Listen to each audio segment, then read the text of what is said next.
Excuse me, sir. I'd like to check my account balance, please. A black kid in worn-out shoes stood at the counter.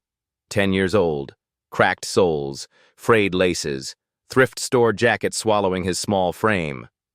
The bank manager stopped, looked the boy up and down slowly, then burst out laughing. "Check your account?" His voice echoed across the marble lobby. "This is First National Heritage Bank, not a welfare office for street kids." Bradley Whitmore stepped closer.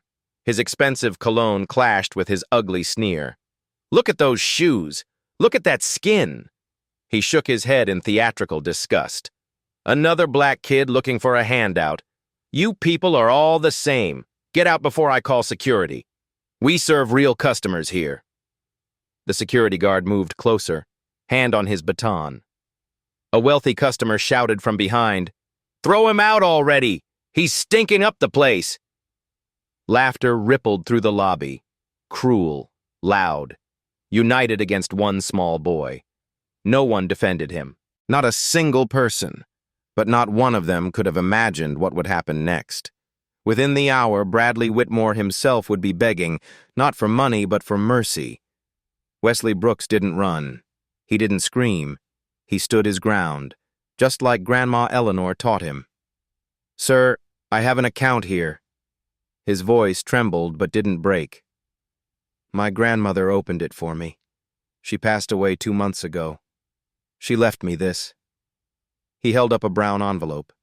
Inside were the documents, the bank card, the letter Grandma wrote him before she died. Bradley Whitmore rolled his eyes dramatically. "Your grandmother?" He looked around at the watching customers, playing to his audience. "Let me guess. She also left you a mansion in the Hamptons and a private jet?" Laughter again. The wealthy customers loved the show. Chelsea Morrison, the senior teller, leaned over her counter. Her lip curled with disgust. "Sir, should I call the police?" "This kid is obviously running some kind of scam." Bradley waved his hand. "Not yet. Let's see what kind of con he's pulling first." He snatched the envelope from Wesley's hands, pulled out the documents roughly. His eyes scanned them with bored contempt. Then he saw the bank card. Black, premium tier, platinum reserve, the kind issued only to high-net-worth clients. For 1 second, something flickered across Bradley's face. Confusion, maybe even doubt. But prejudice is a powerful thing. It can blind you to what's right in front of your eyes. Bradley shook off his doubt. "Where did you steal this?" He held up the card, showing it to the lobby like evidence in a courtroom. "A black kid from the projects with a platinum reserve card? You really expect me to believe that?" Wesley's hands trembled. "I didn't steal anything. It's mine. My grandma—" "Your grandma, nothing." Bradley threw the card on the counter. It skidded across the marble surface. "I've been in banking for 15 years, kid. I know a fraud when I see one." He pointed to the far corner of the lobby, near the janitor's closet, near the bathroom entrance, the worst seats in the building. "Sit over there. Don't move. Don't talk to anyone. I'm calling headquarters to verify this so-called account." Wesley walked to the corner, head down, shoulders hunched, each step heavier than the last. He sat on the cold metal chair, alone, surrounded by marble and brass and wealth that seemed to mock his worn-out shoes. He pulled out Grandma Eleanor's letter. Her handwriting was shaky, but full of love. "My brave Wesley, never let anyone make you feel small. You are worth more than they will ever know." He read those words 3 times, trying to believe them. His phone buzzed. A text from Uncle Lawrence. "Stuck in a meeting. Be there in 20 minutes. You're doing great, champ." Wesley almost smiled. He had no idea how much those 20 minutes would change everything. Tier 1, the waiting game. 15 minutes passed, then 20, then 25. Wesley sat in the corner, invisible, forgotten, erased. The bank hummed with activity around him. Customers came and went. Tellers smiled and processed transactions. Business continued as usual. But not for Wesley. He watched Bradley Whitmore help a white man in a golf polo open a brand new account. The man had arrived 15 minutes after Wesley. He was served immediately. No questions, no suspicion, no demands for extra identification, just smiles and handshakes and, "Welcome to First National Heritage." Wesley watched Chelsea Morrison bring Bradley a cup of coffee from the break room. They stood together near the water cooler, laughing. Their eyes kept drifting toward Wesley's corner. More laughter. He couldn't hear what they were saying. He didn't need to. He watched a wealthy woman in a designer dress deposit a check for what looked like thousands of dollars. The whole process took 3 minutes. She left without even glancing at the black kid sitting alone near the janitor's closet. An older woman named Diane Campbell finished her transaction at the main counter. She was different from the others. She glanced at Wesley. Her face tightened with something that looked like discomfort, maybe guilt. For one moment, Wesley thought she might come over, might ask if he was okay, might be the one person in this entire building who showed some basic human kindness. But she didn't. She just clutched her designer purse a little tighter and walked toward the exit. Her heels clicked against the marble, each click a small betrayal. Wesley pulled out Grandma Eleanor's letter again. The paper was already soft from being handled so many times. The edges were starting to fray, just like his nerves. "You are braver than you believe, stronger than you seem, and loved more than you know." Grandma used to read him that quote every night before bed. She said a famous author wrote it. "Winnie the Pooh," she told him with a wink. "Even bears know wisdom." He didn't remember the author.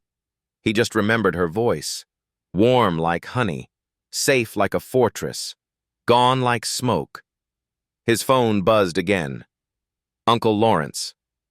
"Meeting running long, 15 more minutes. Stay strong, champ." Wesley typed back with shaking fingers. Okay. He didn't mention the laughter, the insults, the way Bradley looked at him like he was trash that needed to be disposed of.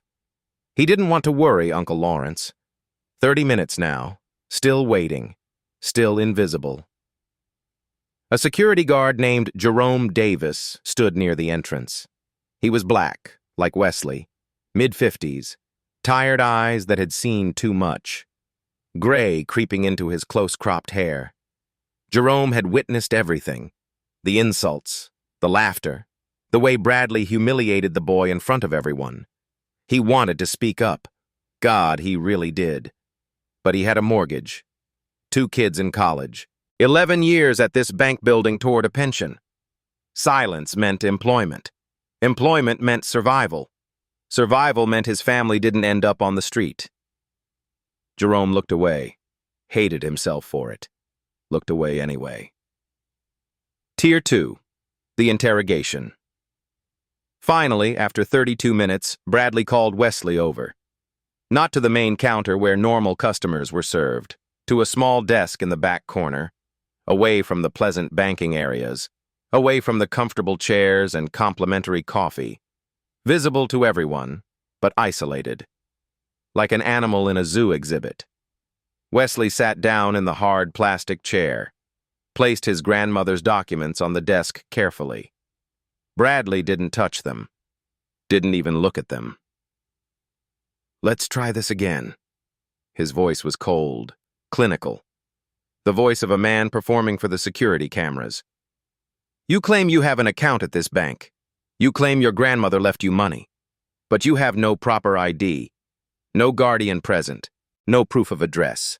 And frankly, kid, you don't look like someone who belongs in an institution like this." Wesley's throat tightened. "I have my school ID, and my grandma's letter, and the bank card with my name on it." Bradley picked up the school ID with 2 fingers, like it might be contaminated. "Lincoln Elementary School, 5th grade." He tossed it back on the desk. It slid toward Wesley, almost falling off the edge. "This proves absolutely nothing. Any kid can get a school ID. Doesn't mean you have money in our bank." "But the card, where are your parents?" The question hit Wesley like a physical blow. His father had left before he was born. His mother had died when he was 3. Car accident. He didn't even remember her face except from photographs. I live with my uncle. His voice came out small, wounded. And where is this mysterious uncle? He's coming. He's in a meeting, an important meeting. Bradley leaned back in his expensive leather chair, crossed his arms over his expensive silk tie. A meeting, of course. How convenient. His smirk was ugly. Let me guess. He's the CEO of some Fortune 500 company? That's why a 10-year-old black kid in raggedy shoes has a platinum reserve card? Because his uncle is so rich and important? Before Wesley could respond, Chelsea appeared beside Bradley. She bent down and whispered something in his ear. They both looked at Wesley. Chelsea's smirk matched Bradley's perfectly. I don't know what kind of scam you and your so-called uncle are running, Bradley said, louder now, wanting the other customers to hear. But it won't work here. I'm freezing this account pending a full investigation. Wesley's eyes went wide. You can't do that. That's my grandma's money. She saved her whole life. Your grandma. Bradley's voice dripped with sarcasm, each word a small knife. Right. The teacher who supposedly left you a fortune. Tell me something, kid. What did she really do? Rob a bank herself? Deal drugs? What? The words hung in the air like poison. Wesley felt something crack inside his chest, in the place where he kept Grandma Eleanor's memory safe. Tier 3. Public abuse of power. Bradley stood up from his desk, straightened his tie, smoothed his jacket, then he raised his voice, made absolutely sure the entire lobby could hear every word. Ladies and gentlemen, I apologize for this disruption. His voice carried like a practiced actor's. This is what we deal with every single day. People who don't belong in places like this, trying to take what isn't theirs. 6 customers watched the spectacle. Some nodded in agreement, their prejudices confirmed. Others looked uncomfortable but stayed silent. None of them spoke up. Diane Campbell had returned. She'd made it to her car in the parking lot, but she couldn't turn the key, couldn't drive away. Something, guilt, conscience, basic humanity, had pulled her back inside. Now she stood near the entrance, watching everything unfold. Her hands were shaking. I don't know where you stole that card, Bradley continued, pointing at Wesley like a prosecutor at a trial. I don't know what kind of lies you've been told, but you are not getting a single penny from this bank. Not today, not tomorrow, not ever. Wesley's vision blurred with tears. He tried to stop them. Boys don't cry, some voice in his head said. Grandma's voice answered, Boys feel, Wesley. Feeling is strength. My grandma worked 40 years, he managed to say. His voice cracked, but he kept going. She was a teacher at Lincoln Elementary. She saved everything for me. She promised. Spare me the sob story. Bradley's voice was a slap. I've heard them all before. Every con artist has a dead grandmother and a tragic tale. He turned to Jerome, still standing by the entrance. Security. Escort this kid out of my bank. Now! Jerome didn't move. His feet felt nailed to the marble floor. Did you hear me? Bradley's voice sharpened. I said now! Jerome walked toward Wesley. Slowly. Each step a small death of his self-respect. 11 years of silence. 11 years of watching Bradley humiliate people who didn't fit his image of a real customer. Immigrants struggling with English, women in second-hand clothes, elderly people confused by technology. Anyone who looked poor, sounded different, seemed vulnerable. Jerome had never spoken up. Not once. Not ever. Today was no different. Today, he was still a coward. He stopped in front of Wesley. extended his hand. Couldn't meet the boy's eyes. Wesley stood up on his own. He didn't need help. He picked up his grandmother's letter from the desk, pressed it against his heart like a shield, walked toward the door with as much dignity as a 10-year-old could carry. Bradley's voice followed him like a curse. Next time you want to beg for money, try a homeless shelter or a street corner. That's more your natural environment. Someone in the lobby actually laughed. A real laugh, loud and cruel. Wesley reached the exit. His phone started ringing. The screen lit up. Uncle Lawrence, calling. He tried to answer. His hands were shaking too badly. The phone slipped from his fingers, crashed onto the marble floor. The screen cracked. Jerome picked it up. For one moment, their eyes met. In that moment, Wesley saw something he didn't expect. Shame. Bone-deep, soul-crushing shame. Jerome was drowning in it. But shame wasn't enough. Words were needed. Action was needed. Jerome handed back the phone. Said nothing. Let the boy walk out alone. Wesley pushed through the automatic doors. They closed behind him with a soft whoosh. Inside the bank, Bradley straightened his tie again. Smiled at Chelsea. And that's how you handle it, he said, satisfaction oozing from every word. Give these people an inch, they'll take everything. Chelsea nodded, but her smile had faded. Something uncomfortable stirred in her stomach. Bradley's phone buzzed. An email notification. Subject line, urgent, queue for investor visit, immediate preparation required. He glanced at it, deleted it without reading. Too busy, too important, too confident in his own power. He should have read that email. He really, really should have. Outside, the November wind bit through Wesley's thin jacket. He sat on a stone bench in the parking lot, drew his knees up to his chest, made himself as small as possible. The brown envelope with Grandma Eleanor's documents sat beside him, the cracked phone in his lap. The letter clutched in his fist, getting more wrinkled by the minute. He looked down at his shoes, the ones Bradley had mocked, the ones everyone had laughed at. Grandma Eleanor had bought them at a thrift store last spring. $2. Wesley had been embarrassed at first. Other kids at school had Nikes and Jordans.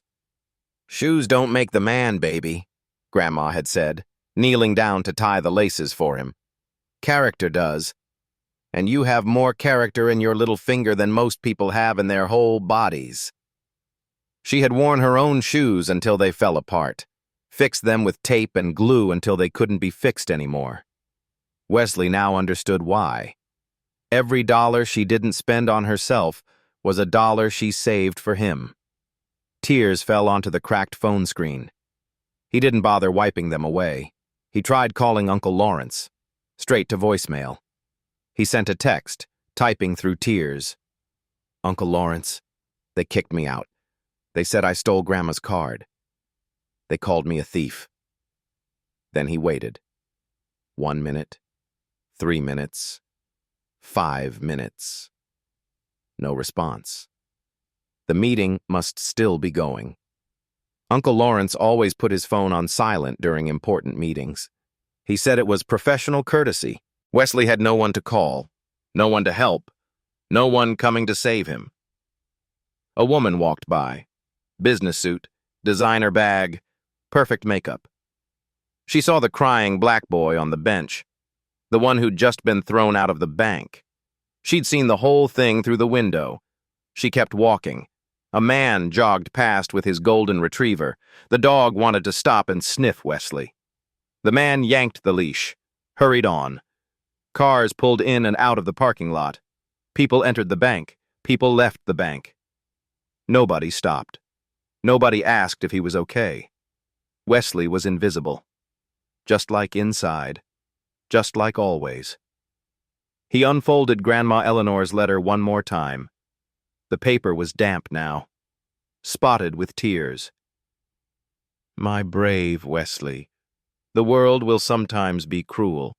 People will judge you by your shoes, your clothes, the color of your skin. They will try to make you feel worthless. But you are not worthless. You are my greatest treasure.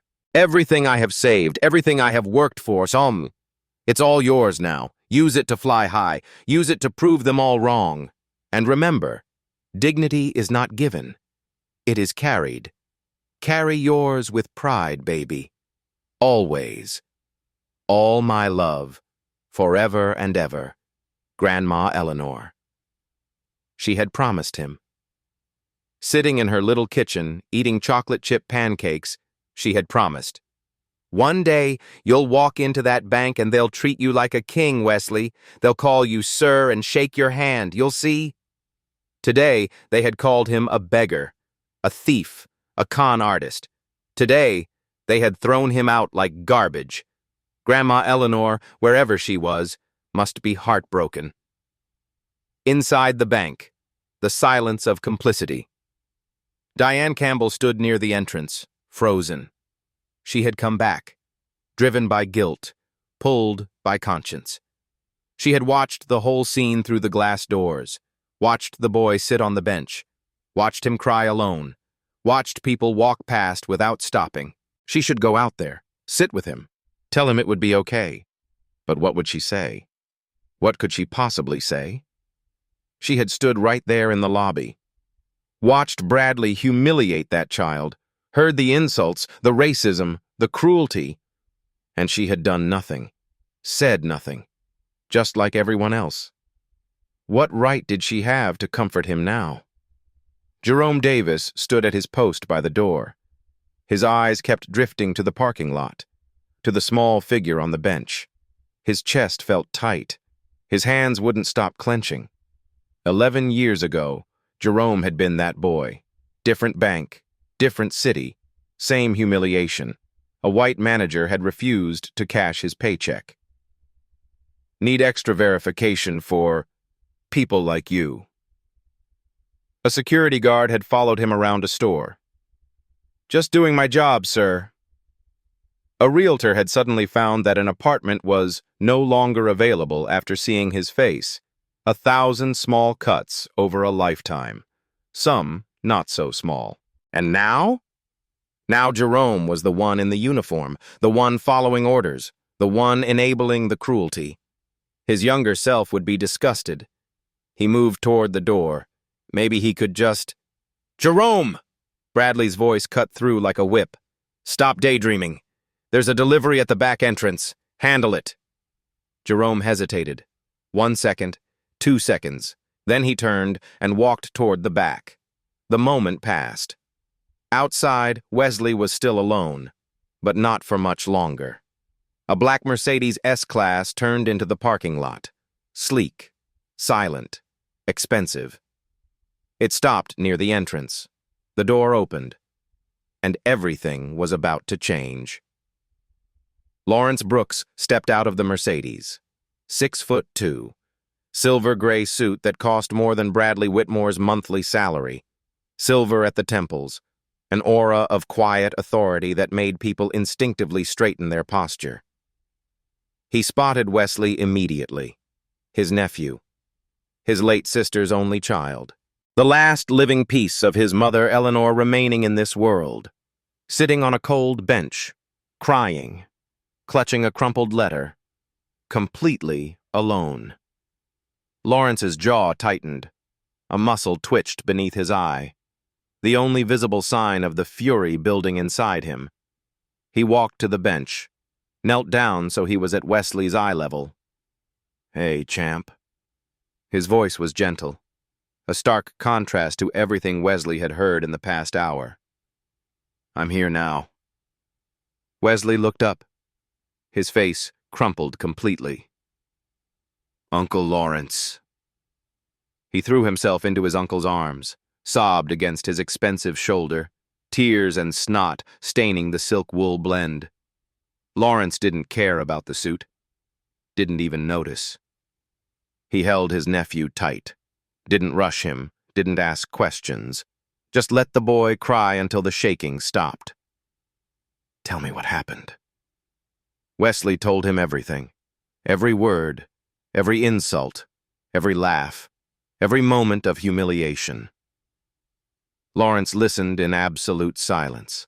His face remained calm, controlled. But his eyes grew darker with each sentence, harder, colder. When Wesley finished, Lawrence stood up slowly.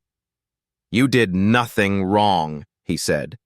His voice was firm as bedrock. "Nothing. Do you understand me? This is not your fault. None of it." But they said they were wrong, and they're about to find out exactly how wrong. He took Wesley's hand, started walking toward the bank entrance. Wesley pulled back. "I don't want to go back in there. Please, Uncle Lawrence, please." Lawrence stopped, knelt down again. "I know, champ.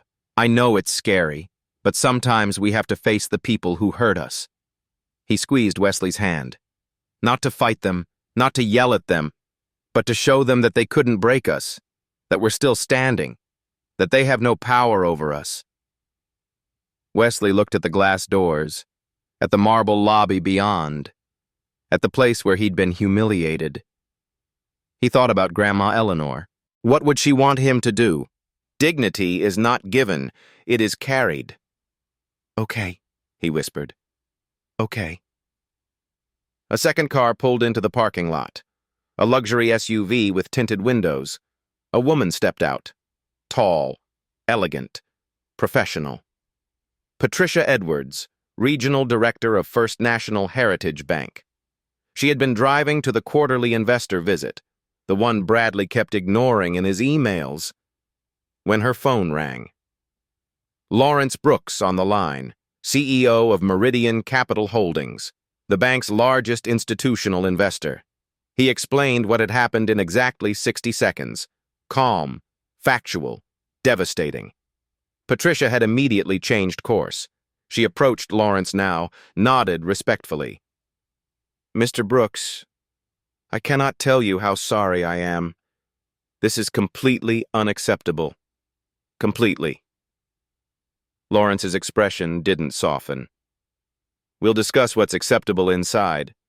My nephew deserves an apology, and I want to see exactly who we're dealing with." Patricia nodded. "Of course." "Of whatever you need." They walked toward the entrance together. Lawrence, Patricia, Wesley. Wesley's heart pounded so hard he could feel it in his ears. His legs felt weak, rubbery, like they might give out. The last time he walked through these doors, he was thrown out like trash. Now he was walking back in, with his uncle's hand warm around his, with a regional director beside them. He didn't understand everything that was happening, but he understood this. Something had shifted. The ground beneath his feet felt different. The automatic doors slid open. The lobby fell silent. Every head turned. Bradley Whitmore saw Patricia Edwards first. His face went white as chalk. Regional Director. Unannounced visit. This was very, very bad. He hurried over, adjusting his tie, forcing his VIP smile onto his face. "Ms. Edwards, what a wonderful surprise!" His voice was too loud, too eager. "We weren't expecting you until—" "Plans changed." Patricia's voice could have frozen water. Then Bradley noticed the man beside her. Tall, distinguished, the kind of suit that screamed money and power.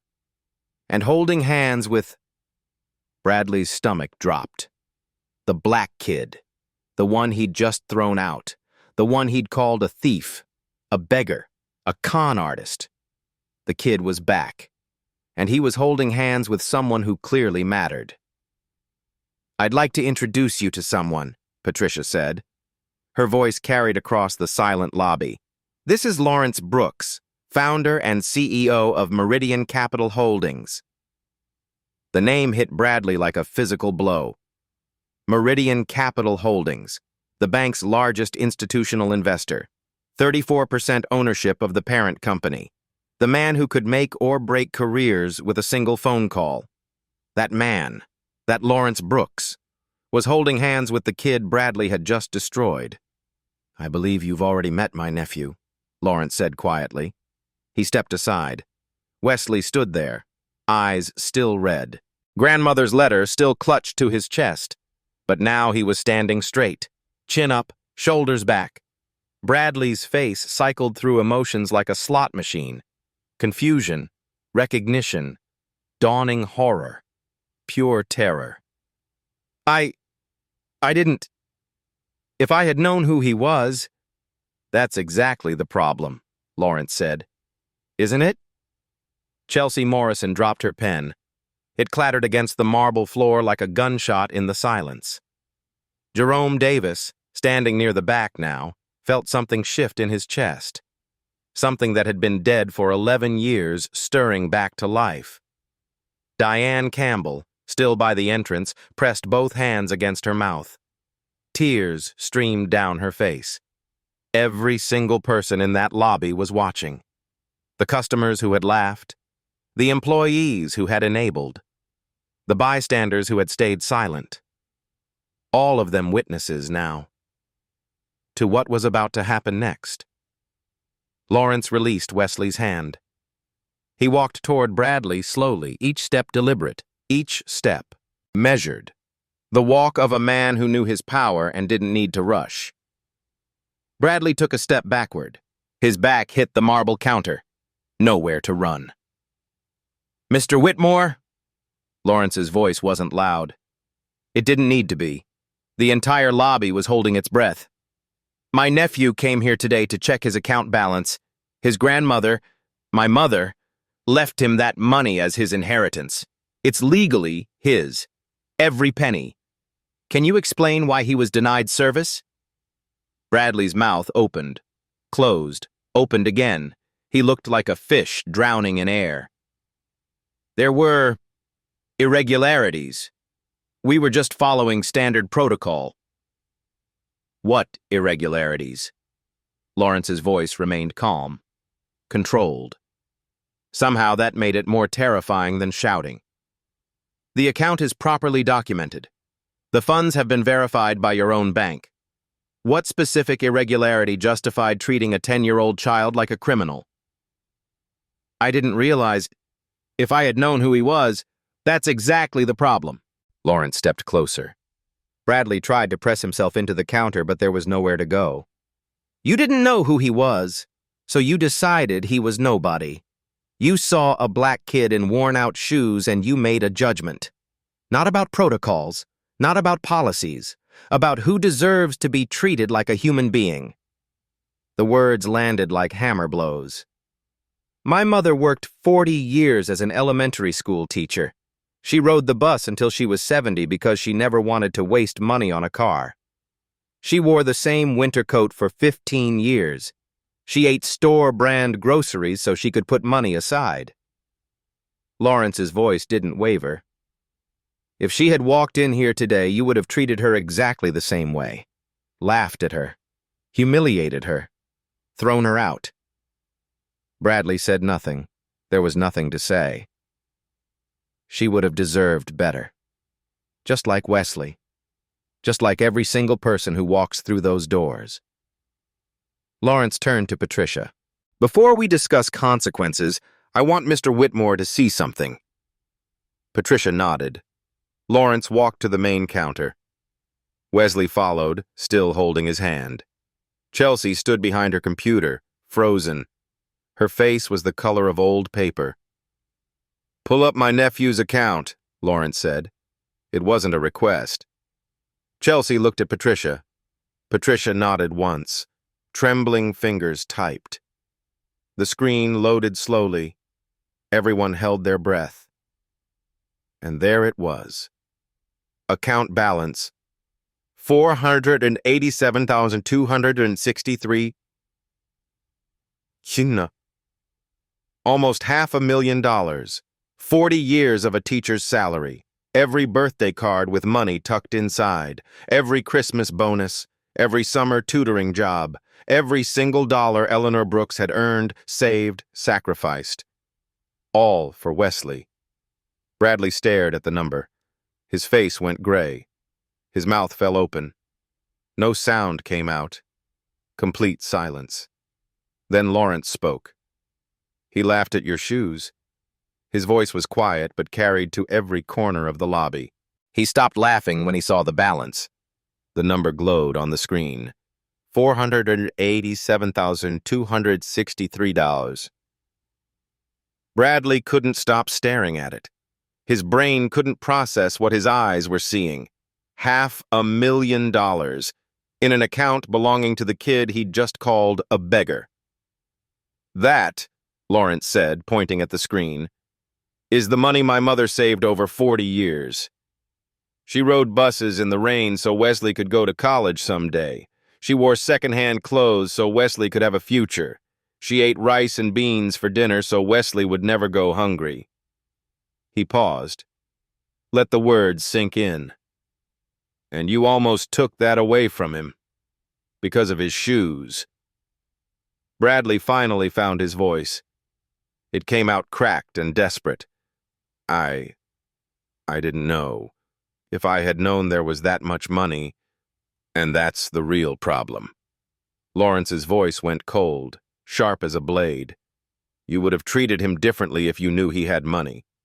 Your respect comes with a price tag, but human dignity doesn't.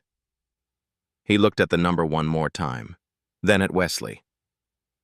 My mother always said something to me. A person who treats the waiter differently than the CEO has no character at all. Today you showed your character, Mr. Whitmore. The whole lobby saw it. Bradley had nothing to say, because Lawrence was right, and everyone knew it. Patricia Edwards stepped forward. Her heels clicked against the marble like a countdown. Bradley, my office. Now. Bradley didn't move. Couldn't move. His legs had turned to concrete. Bradley! He blinked, looked at Patricia, then at Lawrence, then at Wesley, the boy he had mocked, insulted, humiliated, thrown out, the boy whose grandmother had trusted him with everything she'd ever earned. Bradley's career flashed before his eyes. 15 years, building relationships, climbing the ladder, corner office, company car, all of it crumbling like sand. I can explain, he whispered. You'll have that opportunity. Patricia's voice was ice and iron. In private. Now. She turned and walked toward the back offices. Bradley followed on unsteady legs. Lawrence watched them go. Then he knelt beside Wesley. You okay, champ? Wesley nodded slowly. His eyes were still fixed on the screen. Grandma saved all that for me? Every single penny. She started the account the day you were born. Added to it every month. Never missed once, even when times were hard. But she never had nice things. Her apartment was so small because she was giving everything to you. Lawrence's voice was soft. That's what love looks like sometimes, Wesley. Sacrifice. Putting someone else's future ahead of your own comfort. Wesley thought about all the times Grandma Eleanor had said no to things for herself. The winter coat with the broken zipper, the ancient television that took 5 minutes to warm up, the reading glasses held together with tape. She could have had so much more. Instead, she gave it all to him. I'm going to make her proud, Wesley whispered. I promise. You already have, champ. Lawrence squeezed his shoulder. You already have. Inside Bradley's office, the temperature had dropped 20 degrees. Patricia sat in Bradley's chair, behind Bradley's desk, a deliberate choice. Lawrence stood by the window, arms crossed, a silent witness. Bradley sat in the visitor's chair, the cheap one, the one where customers sat when they came to beg for loans. I've already reviewed the security footage, Patricia said. She turned her laptop around, pressed play. Bradley watched himself laugh at Wesley, call him a beggar, threaten to call security, announce to the entire lobby that black kids don't belong in real banks. His own voice, his own words, his own cruelty, recorded forever. You violated 3 company policies. Patricia's voice was clinical, methodical. Discrimination based on race and appearance, denial of service without legitimate cause, and falsification of official records. Bradley's head jerked up. Falsification? Patricia pulled up a document. You filed an incident report 23 minutes ago. It states that Wesley Brooks was aggressive, threatening, and refused to provide proper identification when asked. She looked at him. The security footage shows a polite 10-year-old boy asking to check his account. It shows you laughing at him, insulting his race, and having him physically removed from the premises. I was protecting the bank's interests. You were protecting your prejudices. Patricia closed the laptop. There's a significant difference. She stood, walked around the desk, stood over Bradley like a judge about to deliver sentence. Effective immediately, you are suspended without pay. Your Q4 bonus, all $35,000, is forfeit.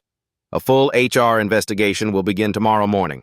If it confirms discriminatory intent, and based on this footage it will, termination for cause will follow. Bradley's face crumbled like wet paper. 15 years. I gave this bank 15 years. And in 15 years, you should have learned that every customer deserves basic respect. Patricia opened the door. Security will escort you to collect your personal belongings. Your access credentials have already been revoked. Bradley stood. His legs barely supported him. He looked at Lawrence one last time, searching for mercy, finding none. If he wasn't your nephew— You're right. Lawrence's voice was quiet, devastating. If he wasn't my nephew, he would have walked out with nothing, filed a complaint that would have been ignored, maybe called a lawyer who would have told him it wasn't worth pursuing. That's exactly the problem, Mr. Whitmore. He shouldn't need me to be treated like a human being. No one should. Bradley had no response. He walked out of his own office, past his own employees, through his own lobby. For the last time. Chelsea Morrison was next. She sat in the same meeting room where she'd whispered about Wesley, smirked at his humiliation, enabled Bradley's cruelty. Now she was in the hot seat. You didn't start this, Patricia said, but you participated in it. You reinforced Mr. Whitmore's behavior. You failed to intervene when a child was being abused. Chelsea's mascara ran down her cheeks in black rivers. I knew it was wrong, her voice cracked. I didn't want to make trouble. I didn't want to be the one who— Silence is not neutral, Ms. Morrison. Silence is a choice, and it has consequences. Patricia outlined the disciplinary measures: formal reprimand, mandatory training, permanent note in her file, 0 tolerance for any future incidents. Chelsea nodded through her tears, accepted everything.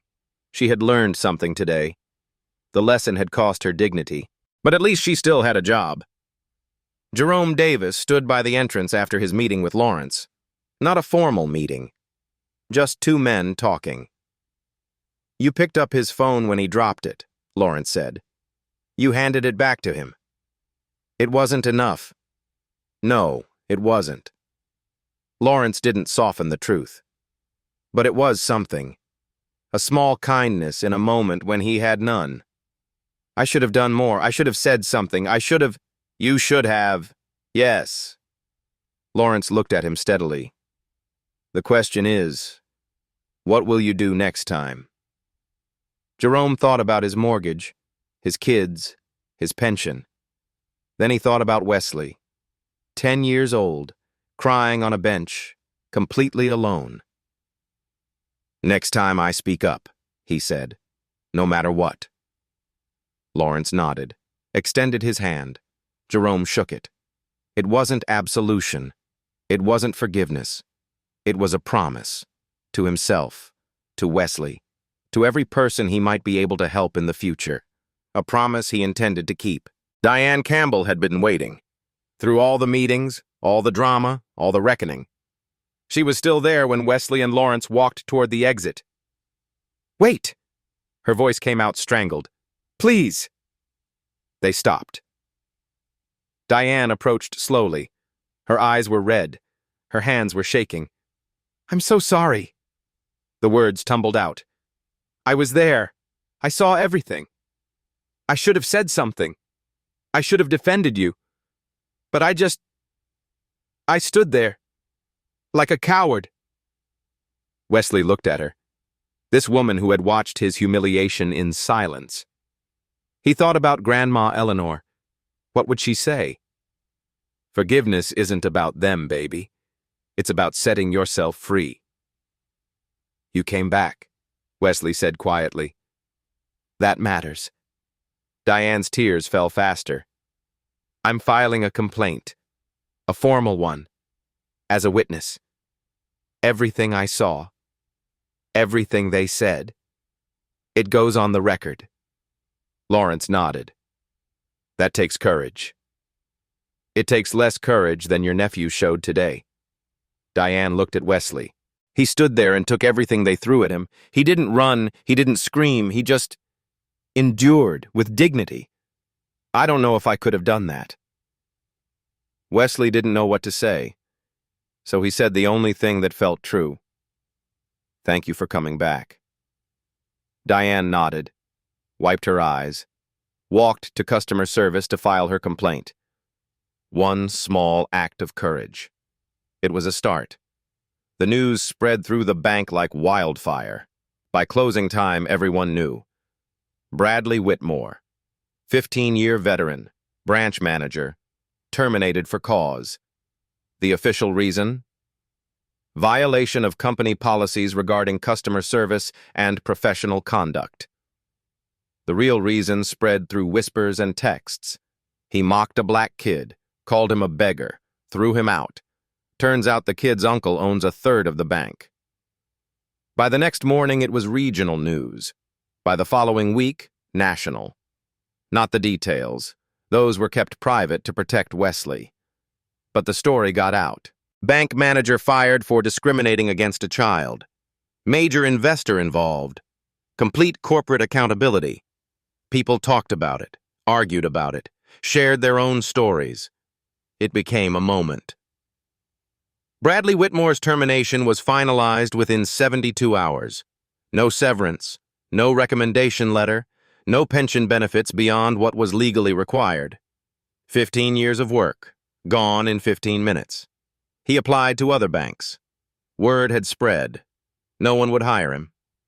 He ended up managing a check cashing store in a strip mall 3 towns over, helping the same kinds of people he used to mock. Some called it karma. Others called it justice. Bradley called it nothing. He didn't have the words. Chelsea Morrison kept her job.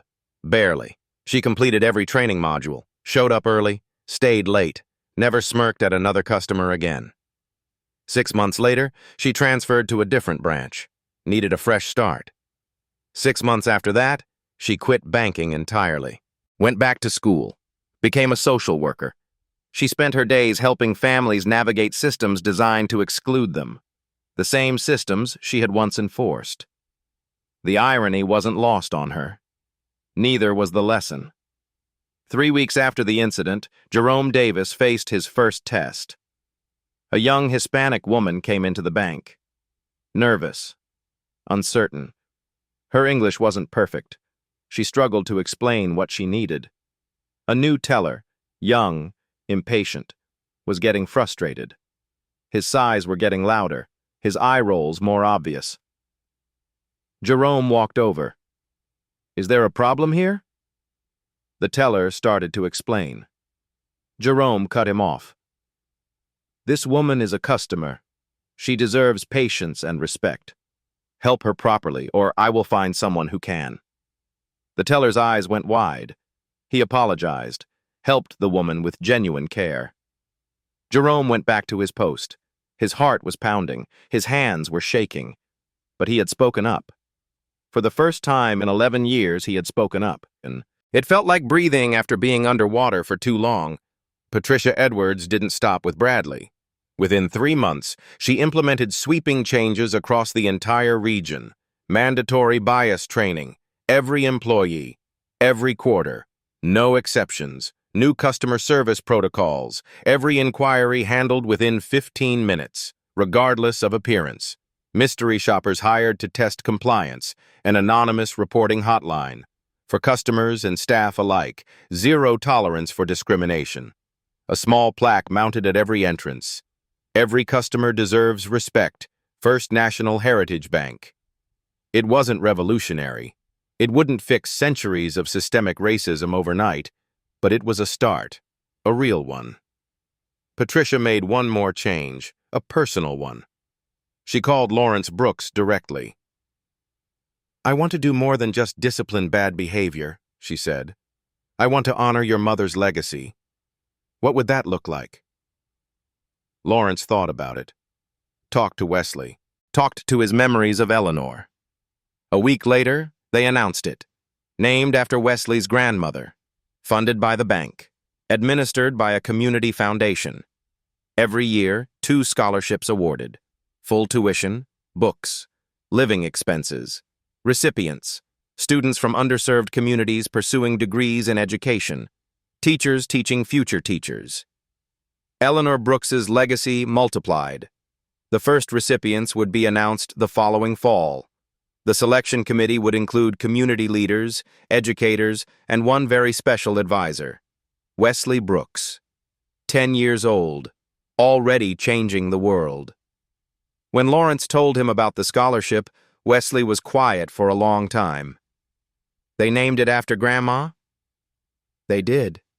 So her dream keeps living. So she keeps helping kids, even though she's gone." Wesley looked at the framed photo on his dresser. Grandma Eleanor, smiling, wearing her old coat and her old shoes. "She would have cried," Wesley said. "Happy tears." "Yeah," Lawrence's voice was thick. "She would have." Wesley walked to his closet, pulled out his worn-out sneakers, the ones Bradley had laughed at. He placed them on his shelf, next to the photo. He would never throw them away. Never. The video surfaced 3 weeks after the incident. Not from the bank's security cameras. Those were sealed. From a customer's phone, the young professional who had been filming that day. He'd meant to post it for laughs. Drama at the bank. Easy engagement. Quick views. But then he'd watched what happened after. Watched Lawrence arrive. Watched Bradley crumble. Watched justice unfold in real time. And he felt something unexpected. Shame. He had stood there, filming, laughing, entertained by a child's humiliation. What kind of person did that make him? He deleted the original video. But guilt lingered, festered, wouldn't let him sleep. 3 weeks later, he posted something different. His own face, his own confession. "I was there that day. I watched a bank manager humiliate a 10-year-old black boy for wearing old shoes. I watched. I laughed. I filmed it like it was entertainment. I was wrong. I was part of the problem. That kid showed more courage than anyone in that lobby, including me, especially me. So if you ever see something like this happening, don't watch. Don't film. Don't laugh. Speak up, because silence makes you complicit. I learned that the hard way. Don't be like me." The video went viral. 3 million views in 5 days. Comments flooded in. People sharing their own stories, their own shame, their own promises to do better. A national conversation started about bias, about assumptions, about the snap judgments we make based on appearance. Wesley never saw the video. Lawrence made sure of that. The boy had been through enough. But the message spread anyway. One small act of honesty, one confession, millions of conversations. Change doesn't come from big moments. It comes from countless small ones. This was one of them. 8 years later, Wesley Brooks walked across a sun-drenched campus. Georgetown University. First day of freshman orientation. 18 years old now. Tall, confident. A far cry from the frightened 10-year-old in the marble lobby, but not entirely different. He still carried his grandmother's letter. Laminated and protected now. Tucked safely in his wallet, close to his heart. And on the shelf in his dorm room sat a pair of worn-out sneakers, cracked soles, frayed laces, faded from years of careful display. His roommate noticed them immediately. "Bro, are those your shoes? They're completely destroyed." Wesley smiled. "They're the most valuable thing I own." "Valuable? They look like they belong in a trash can." Wesley picked them up gently, ran his thumb over the cracked leather. "My grandmother bought these for me when I was 10. $2 from a thrift store. She apologized because she couldn't afford better." He set them back on the shelf. "She saved $500,000 for my education, wore the same coat for 15 years, took the bus in the rain, ate cheap food so I could have a future." He looked at his roommate. "These shoes remind me that love isn't about what you have. It's about what you give." His roommate was quiet for a long moment. "That's actually really beautiful, man." "Yeah." Wesley touched the shoes one more time.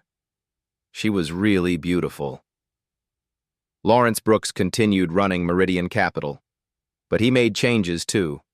He started a mentorship program for young people from underserved communities, paid internships, real opportunities, actual career paths, not charity, investment. "Talent is distributed equally," he told his board. "Opportunity isn't. We can change that." The Eleanor Brooks Memorial Scholarship flourished. 14 recipients in 8 years. Teachers, counselors, principals, all carrying Eleanor's legacy forward, all teaching future generations. Jerome Davis retired from the bank 3 years after the incident. But he didn't disappear. He became a school resource officer. Different kind of security. Protecting kids instead of removing them.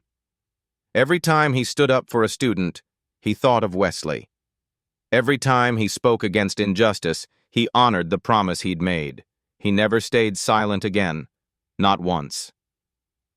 Diane Campbell joined the bank's Community Advisory Board. The woman who had watched in silence became a voice for change. She volunteered at schools, spoke to students about courage, about speaking up, about the cost of silence. "I was a bystander once," she told them. "I chose to stay quiet. It's a choice I regret every single day. Don't make my mistake." Chelsea Morrison found her redemption in social work. She spent her days helping families like the ones she used to dismiss. She never forgot Wesley. Never forgot how close she had come to being exactly like Bradley. She was different now. Not perfect, but genuinely different. Bradley Whitmore. Nobody really knew what happened to Bradley. Some said he moved to another state, started over, changed his name. Some said he never recovered, drank himself into obscurity. Some said he finally understood what he'd done, spent his days volunteering at shelters, trying to make amends. Nobody knew for sure. Maybe that was its own kind of justice. Wesley stood at his dorm window as the sun set over Georgetown. Tomorrow, classes would start. His future would begin. He pulled out his grandmother's letter. Read it one more time. The words he knew by heart. "My brave Wesley, never let anyone make you feel small. You are worth more than they will ever know. Dignity is not given. It is carried. Carry yours with pride." He had carried it, through the worst day of his life, through years of growing up, through the journey that brought him here. His phone buzzed. Uncle Lawrence. "First day tomorrow. How are you feeling, champ?" "Nervous, excited, ready." "Your grandma would be so proud of you." "I know." Wesley looked at the worn-out shoes on his shelf. "I think about her every day." "She's with you, Wesley. Always will be." They talked for a few more minutes, then Wesley hung up. He had orientation to attend, a future to build, a legacy to honor. He grabbed his backpack, brand new, expensive, a gift from Uncle Lawrence. But on his feet were the old sneakers, the ones he'd brought to campus, the ones he wore on special occasions. Today felt like a special occasion. Wesley Brooks walked out of his dorm room, into his future, carrying his dignity with pride, just like Grandma Eleanor taught him. Respect is not a reward for success. It's not earned by money, fancy clothes, or knowing the right people. It's the baseline of humanity, the minimum we owe each other. Wesley Brooks didn't need a powerful uncle to deserve basic decency. No one does. But that day in the bank, he learned something important. Some people measure your worth by your shoes, others by your wallet. A few rare ones measure it by your character. Be one of the rare ones. And if you ever find yourself in a lobby watching someone be humiliated, ask yourself, which person do you want to be? The one who laughed? The one who filmed? The one who stayed silent? Or the one who spoke up? The choice is yours. It's always yours. Dignity is not given. It is carried. Carry yours with pride, and help others carry theirs. That's how we change the world. One small act of courage at a time. If this story reminded you of something you've witnessed, or something you stayed silent about, share it. Not for us. For the next Wesley who walks in somewhere alone and needs someone to speak up.